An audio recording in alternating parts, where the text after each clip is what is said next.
Chapter 2, Jamestown, Part 1, A New Life. Tom, hurry up and eat your breakfast. You should have been out in the tobacco fields at least an hour ago, urged Miss Ann Tucker. I'm coming, Tom replied as he gulped down his milk and bread. I've been helping Jane collect the eggs. Well, hurry up, Mrs. Tucker commanded. The sun will have set before you have lifted a finger to help Mr. Tucker. Tom swallowed the last mouthful of bread and raced out of the small house. He could tell that Mrs. Tucker was angry. The bright sunshine made him squint as he ran toward the tobacco fields. It was harvest time, and almost everyone was working in the fields. Mrs. Tucker, the mistress of the house, glanced at Tom as he ran off. She sighed deeply.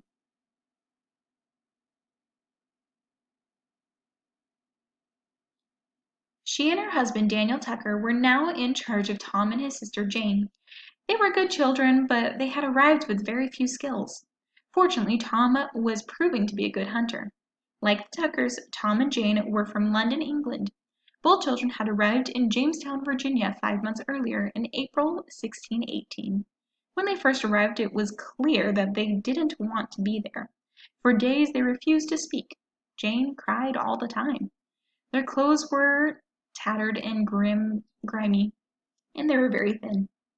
Tom, Jane, and 100 other children had sailed to Jamestown on an English trading ship. Sailing across the ocean is never a good experience. But that was not the only reason why they looked so raggedy when they first arrived. Tom and Jane had been street children. In England, their parents had died, and they had been found trying to survive on the streets of London. In fact, all the children who were sent to Jamestown had been living that way.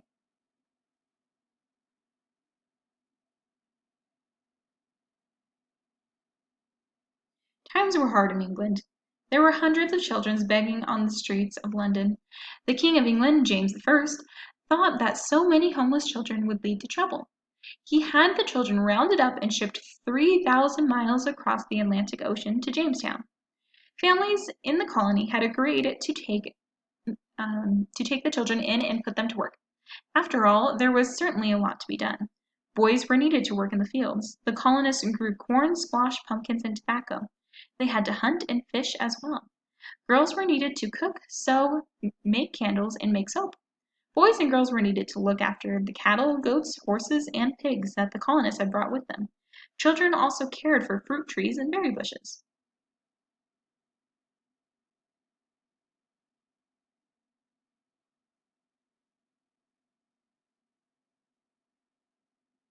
The English colonists had first arrived in Jamestown, Virginia in 1607. Some of the first English colonists had died of hunger and sickness. Others had not survived the freezing cold temperatures or the attacks on them by the Powhatan. However, none of these things had stopped more colonists from coming to Jamestown to start a new life. One of the first colonists, a man named John Smith, had helped to save the colony from collapse. Another colonist named John Rolfe had introduced a new kind of tobacco into this area. This crop was important because the colonists earned money selling it. Smoking tobacco had become popular in Europe. With John Rolfe's help, the colonists learned how to grow lots of tobacco. By 1618, they were able to send more than 2,000 pounds of tobacco to England each year. Tobacco made lots of money for the colony.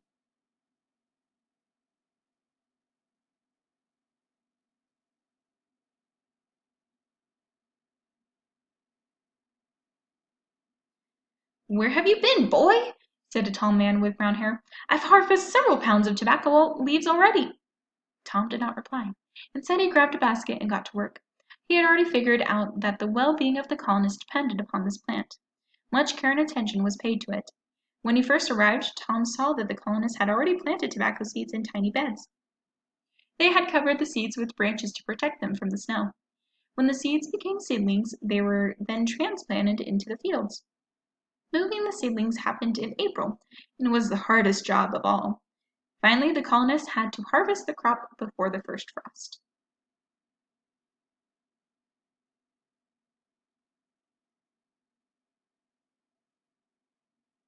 Tom worked silently beside Mr. Tucker.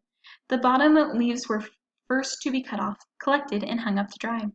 Tom plucked at the tobacco leaves and tried to ignore the sweat already dripping from his brow. When he had been told Oh, he had been told that when all of the crops were harvested, the colonists would celebrate. That's something to look forward to, Tom thought to himself. He knew, however, that between now and then there would be many more days of working in the hot sun. Do you think Tom and his sister Jane will have a better life in Jamestown? If you do, explain why. If you do not, explain why not.